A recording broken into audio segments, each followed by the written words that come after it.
Decision 2014 Before You Vote is a special election year series brought to you by Broward College, providing exceptional programs and resources to prepare students for high-demand careers. By Leadership Florida, putting Florida first. And by the Florida Press Association, the trade association for Florida's newspapers, providing communities across Florida with the news and information relevant to their life. With underwriting by the Florida League of Cities, the united voice for Florida's municipal governments. By the Florida Association of Insurance Agents, Florida's trusted choice independent insurance agents. By the Florida Credit Union Association, credit unions in Florida are giving banking a better name. By AARP Florida, helping Floridians 50+ create real possibilities in their lives.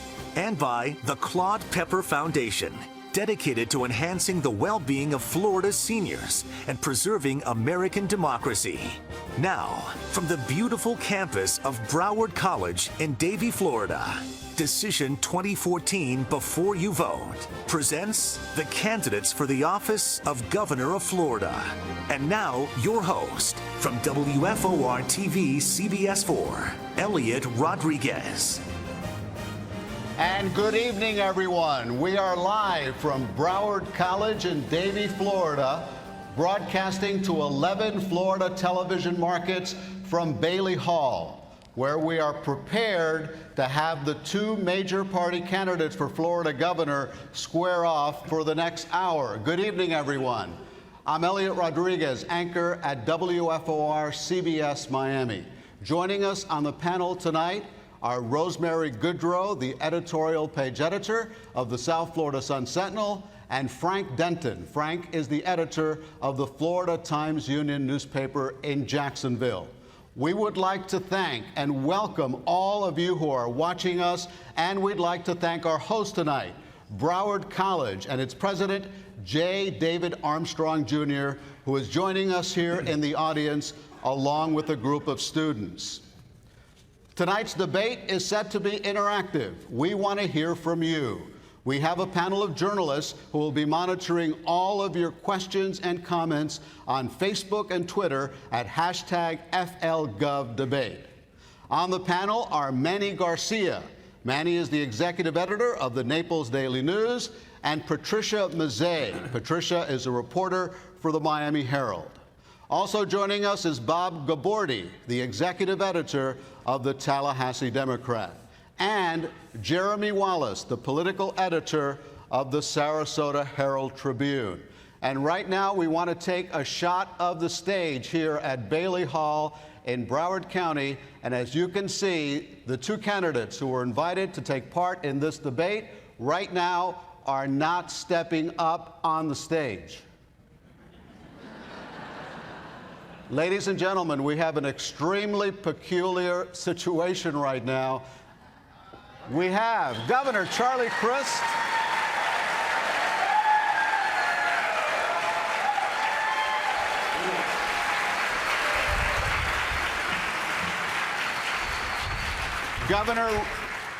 Florida Governor Rick Scott, our incumbent governor, and the Republican candidate for governor is also in the building. Governor Rick Scott, we have been told that Governor Scott will not be participating in this debate. Now, let me explain what this is all about. Governor Crist has asked to have a fan, a small fan, placed underneath his podium. The rules of the debate that I was shown by the Scott campaign say that there should be no fan. Somehow there is a fan there, and for that reason, ladies and gentlemen, I am being told that Governor Scott will not join us for this debate.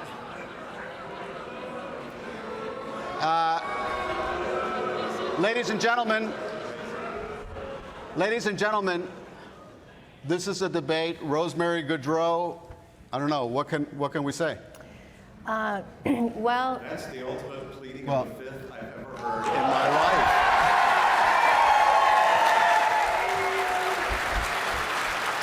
Wow. Yeah, it is. No, I'm not. I'm sad the people of Florida aren't going Governor, to get to hear we're about we're not asking you a hopeful question. future. We're not asking a question of Governor Christ. I'm you're saying asking it's off? Rosemary about the situation that we have find ourselves in. Governor Yeah, Christ, Rosemary. do the rules of the debate say that there should be no fan? Not that I'm aware of. So the rules that the Scott campaign just showed us that says that no electronics can be used, Are we really including going to fan? debate about a fan, or are we going to talk about education and the environment and the future of our state? I mean, really.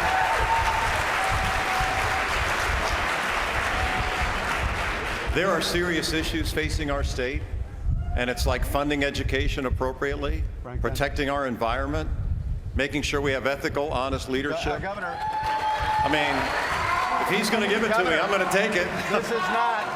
This is not a platform for one candidate. We're hoping that Governor Scott will join us on the stage. Well, And that'd I be am great. told that Governor Scott will join us on the stage. In all fairness to Governor Scott, I was shown a copy of the rules that they showed me that said there would be no fans on the podium. And They're my fans. Very strange.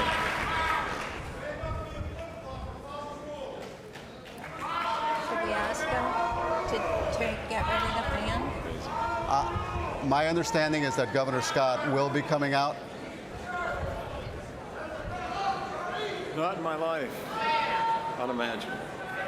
Frank, have you ever seen anything like this? No, I haven't. This is remarkable over sort of a trivial issue, no matter which side you believe you're on. We were But, placed in the awkward situation of having to decide this, and I don't think it's our role to determine.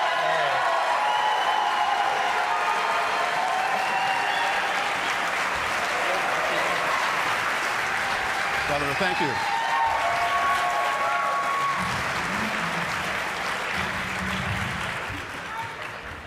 Ladies and gentlemen, that has to be the most unique beginning to any debate, I don't think we'll forget it. not only in Florida, but I think anywhere in the country. Let us start.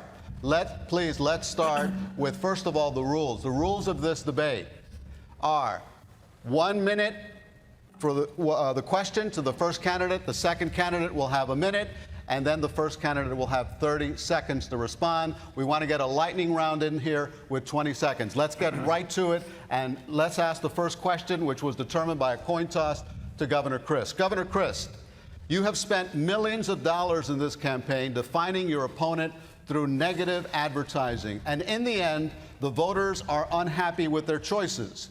Based on social media posts we have monitored, the public is frustrated by the tone and rancor of this campaign. Tonight, without attacking your opponent, define yourself for the voters and tell them why you deserve to be governor. Thank you very much. First, I want to thank you for sponsoring this debate. And Governor, it's good to have you with us now. I want to start out by saying that I grew up in Florida. I love this state. I've been here for 55 years, growing up in St. Petersburg, and I care deeply about public education. I'm a public school kid myself, graduating from St. Pete High in 1974. I think it's important that we reinvest in education because we need to. I also think that it's important that we do what's right for higher education. I'm a graduate of Florida State University, and I know that our higher education institutions, our great universities, need to have appropriate investment. And finally, I know that it's important for the future of Florida that we get focused on the middle class and job creation, creating jobs that pay well, not just minimum wage, although I think we need to raise the minimum wage, but we need to give an opportunity for people in the middle class to do better for themselves and their children. And it all starts with a great education. Thank you, Governor Christ. Governor Scott, same question to you. Sure. First, I want to thank everybody at Leadership Florida for the opportunity to be here. I want to thank my wife, who's been with me since I was 19. We've been married 42 years, and we are blessed with 2 wonderful daughters, 3 grandsons, who hopefully are. My almost 3-year-old is able to see tonight. He got poked in the eye today at school. But why should they elect me as governor again? I grew up in a family that struggled. You saw the ads in 2010. It's embarrassing my mom called me a good boy, but she was a wonderful mom. She was willing to divorce a husband that was abusive, which gave me a shot. If she had not divorced that man, I don't know what my life would have been like. She remarried, 5 kids. They struggled to put food on the table. We lived in public housing, but she told me, Rick, if you'll go to church a lot, if you'll study hard and make straight A's, if you'll be an Eagle Scout, then you have a shot at the American dream. I ran in 2010 because I believe in the dream. Thank you, Governor I've Scott. led that dream. Governor Christ, your rebuttal? Yeah, well, I think it's important that we reinvest in education. We talked about that earlier, and unfortunately, Rick Scott cut education by $1.3 billion. You can't do that. You can't cut education to the bone that way and expect our children to get a good, solid education and have an opportunity going forward to have a good employment and a great career. So I think we have to focus on that. We have to have a laser focus on it, in my view. And we also have to focus on our universities, as I stated before. Again, unfortunately, Rick Scott took $300 million away from our universities his second year. The next question from Rosemary Goodrow to Governor Scott. Governor Scott, you claim Florida lost 825,000 jobs because of Charlie Crist. Can you tell us what Governor Crist specifically did to cause those job losses? Sure. Actually, it was 832,000 jobs that were lost between 2006, when Charlie got elected and Jeb Bush left him with a great economy. And by the time he left office, unemployment went from 3.5 to 11.1%, the second highest increase in unemployment in the country. Here's what he didn't do, and here's what he did. Step one, he raised taxes. He raised taxes on our citizens by $2.2 billion. $2.2 billion. You should never raise taxes, especially after he said he wouldn't, but in a recession where people can't afford it. He said, if you have a child that's going to go to university, he said, it's going to cost you more money. He wasn't willing to call on companies. I talk to companies all the time. Charlie wouldn't call on them. He wouldn't help economic development efforts. He raised regulation.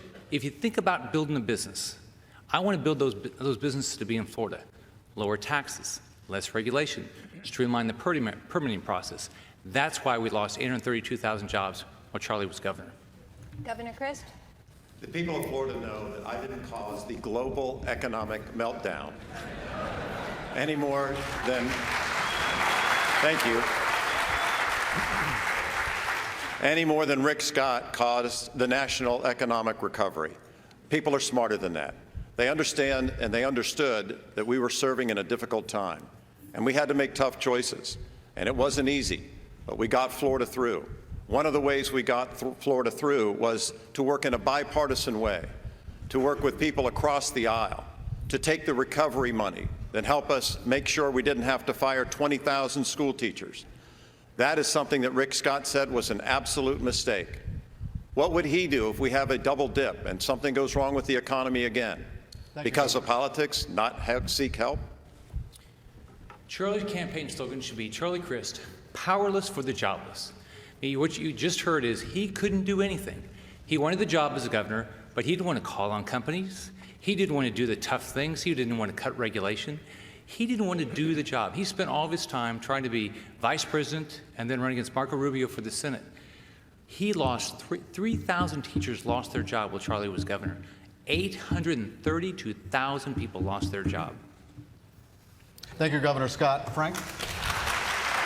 Governor Crist, you support, as you said, you support raising the minimum wage, and I think you've said you'd raise it to $10.10. The other side of that is that points out that there are many small businesses that are struggling to keep the doors open, to keep operating. Why should government tell them what they should pay their employees? I think it's important to raise the minimum wage because it's very hard for people to get by on what the minimum wage is today in Florida. $7.93 is not enough to make ends meet. Raising it to $10.10 would be a 27% increase in income for hundreds of thousands of Floridians. What a difference that would make in the economy. More money they would have in their pocket to be able to go to mom and pop small businesses around the state, have the opportunity to in turn help those businesses do better and pay their employees more. You know, things aren't great in Florida right now. I've recently been on a kitchen table tour talking to real people, and they are challenged. Some of them have to work 2 and 3 jobs to make ends meet. That's not right. Florida can do better than that, and we deserve better than that. You deserve to have a governor who will fight for you, fight for raising the minimum wage, fight for equal pay for women. Rick Scott is against both. It's unfortunate, but we can fix it, and I look forward to it. Governor Scott. So Charlie is a lot of talk, but Charlie's not a lot of action. He had the opportunity. He voted against minimum wage when he was in the Senate. He didn't think it was the right thing to do, so he voted against it. But you know, here's the problem. I want jobs. Charlie lost 832,000 jobs, and he wants to lose more. The CBO says 500,000 jobs will be lost if Charlie gets his minimum wage increase. I don't want any of those individuals to lose a job. I know what it's like. I had parents that didn't have a job. I had parents that watched their home almost be repossessed, their car being taken. Charlie doesn't worry about those people. He doesn't know what it's like to be like that. Charlie is the zero-wage governor. 832,000 people went from wages to zero wages when Charlie was governor. Governor Chris, you have a rebuttal. Rick, there you go again, trying to blame the global economic meltdown on me. It is unbelievable that he would continue to say that, but he says it. And he also says that he created all these new jobs all by himself. You just can't trust Rick, and it's sad, it's unfortunate.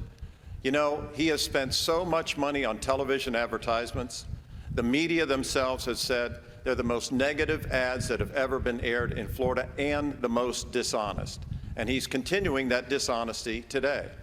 When he tells you that I lost a bunch of jobs or he brought them back, it's just not true. Your time's up for the rebuttal. Right now, we want to hear from the voters. This debate is connected through social media, through our social media panel. So let's find out what the voters are saying through social media. Let's go to Manny Garcia of the Naples Daily News. And Manny, what's trending on social media right now? And we need you to ask a question of Governor Scott. Well, the fan. But no, actually, one of the things that's trending is, Elliot, you started it off, but really I don't think the candidates answered it. So for Governor Scott, one of the things that continually comes up is that between you and special interest groups, and I think it also applies to Governor Chris, but tens of millions of dollars has been spent, what really amounts to a scorched earth campaign between you two. So one of the question is, why should you be reelected when the campaign is so dirty?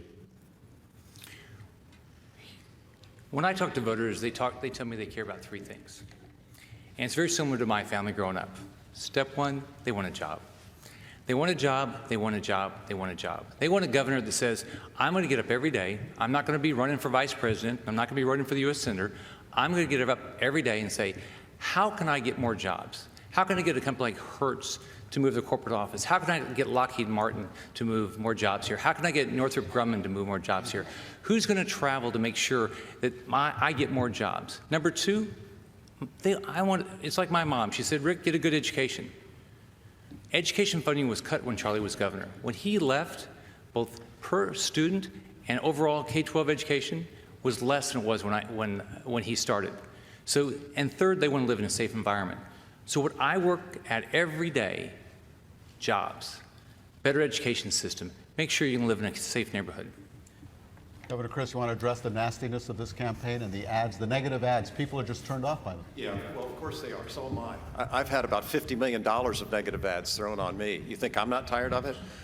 I think it's important that we be able to talk about Florida's future. This is a race about the future of our state. You have to make a decision in less than 3 weeks about who you want to be your next governor. Rick Scott has talked about the fact that he's called companies around the country to try to bring them to our state. That's true. And he's also offered them about $266 million to come here. And they've only come through with 4% of the jobs that they promised. That's a 96% failure on jobs in that program. Now, what would I do with that $266 million? What I think is the right thing for you, what I think is the right thing for Florida. I would invest that money in Florida small businesses. Make sure that they have a fighting chance. I think we need to protect Florida first instead of bringing companies from outside the state that cannibalize our own businesses.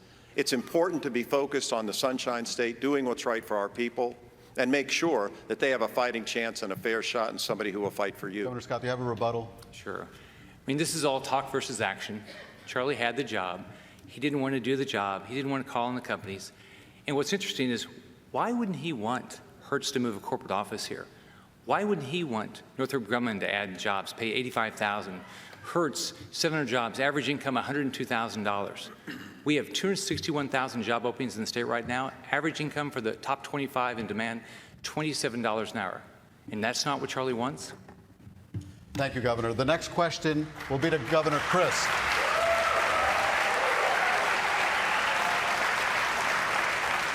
Governor Christ, we're on a college campus right now, and we have college students here who worry about tuition and debt. You signed a bill allowing universities to raise tuition 15% a year. Governor Scott has prohibited further increases and has pushed state colleges to offer four-year degrees for $10,000. What do you say to kids now burdened with so much college loan debt? Well, let's look at all the facts, Elliot. What Governor Scott did, in addition to what you said, the first year he allowed tuition to go up 15%. So the premise of the question isn't correct. Number two, I think it's also important to point out to college students that if you had the hope of going to college on a Bright Future Scholarship, 50,000 of you are not able to do so today because of Rick Scott. Now, I don't know why they reduced him that much. I only know that those are what the facts are, and facts are stubborn things. So if you want to have the opportunity to go to college and to do so in a way that you can afford it, I would seek your vote, because I'll restore those cuts to Bright Future Scholarships because you need them and you deserve them. There's a young lady here tonight named Marcella. I went to her house in Miami just over a week ago and sat down with her, and she was upset because she couldn't get a Bright Future Scholarship, and she had a 4.7 grade point average. That's unbelievable to me, but it's because of the cuts that Rick Scott has brought to education. Thank you, Governor. Governor Scott.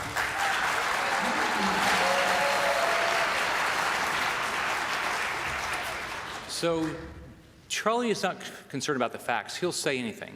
If you want to get the facts, go to factsforflorida.com. Factsforflorida.com. You can follow the truth. So first off, Bright Futures. The legislature, both under Charlie and me, raised eligibility. But because of Charlie's 15% plus inflation, tuition increases every year, when you think you get a free ride through Bright Futures, you don't anymore because of Charlie's increase. Charlie, when you think about a prepaid, think about a brand new parent. Think, I'm going to save my money, make sure my child can go to university. It was $102 when Charlie started. When he left, it was $253. We today have the highest funding for K-12, highest funding for state colleges, highest funding for universities in the history of the state. And we stopped Charlie's tuition increase. So now 18,000 families this month got back $200 million. $200 million back in their pockets. Governor Chris, your rebuttal? Sorry. Your rebuttal? Yes. You know, Rick talks about telling the truth. That's an interesting thing to assert from a guy who ran a company who had to pay the largest fine for fraud in the history of the United States of America. The truth hurts sometimes. And Rick, this is also a fact. You pled the fifth 75 times so you wouldn't have to answer to questions involved in it. That is not the kind of leadership that Florida deserves. Thank you, Governor Chris. Audience, please hold your applause so we can get as many questions as possible. The next one from Rosemary to Governor Scott.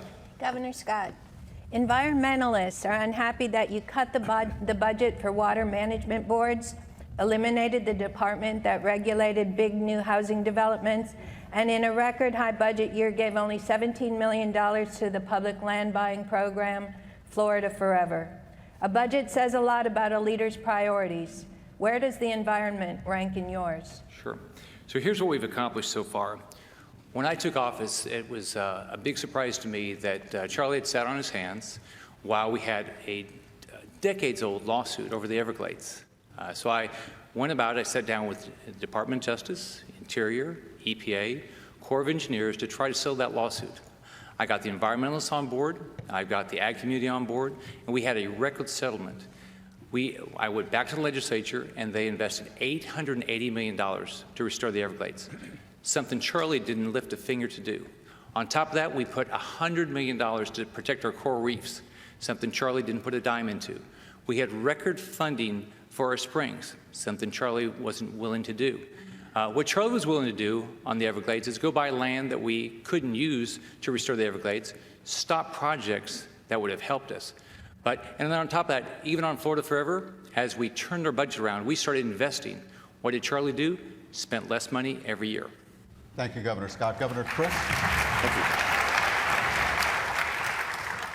Florida's a special place, and you need to have somebody who really cares about the state to protect our environment and our Everglades. You know, Marjorie Stoneman Douglas wrote a wonderful book called The River of Grass. In that book, she put forward the thought that if you want to protect the Everglades, you have to buy it. Well, we started doing that during my first term as your governor, and we got a lot of it done.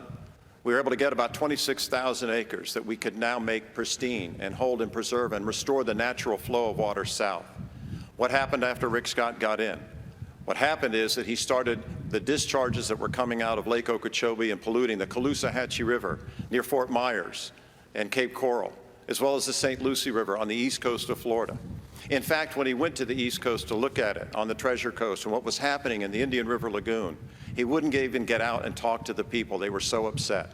500 of them showed up. He wouldn't show up to talk to them or answer their questions. It's a pattern. It's Chris. So, Chris? go to factsforflorida.com and you get the truth.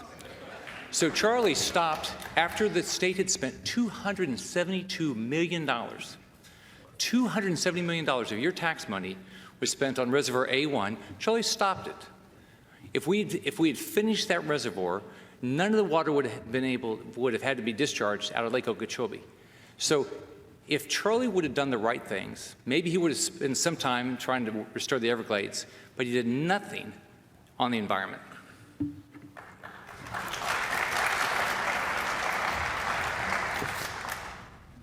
Governor Chris. Governor Chris, Florida's refused to accept $51 billion over 10 years to expand Medicaid. Hospitals want it, doctors want it, a lot of other people are asking for it. Some states have found a way to accept it. Florida has not.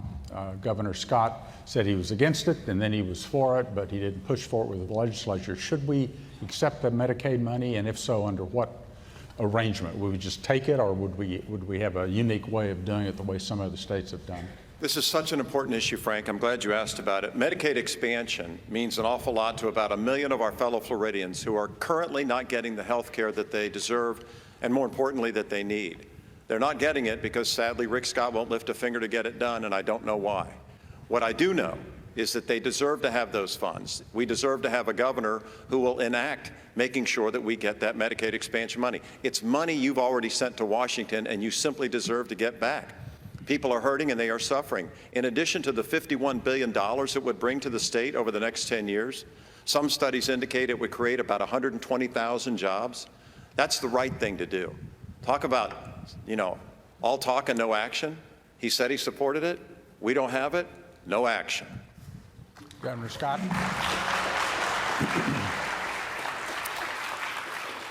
Let's go back to the facts here. Charlie was governor.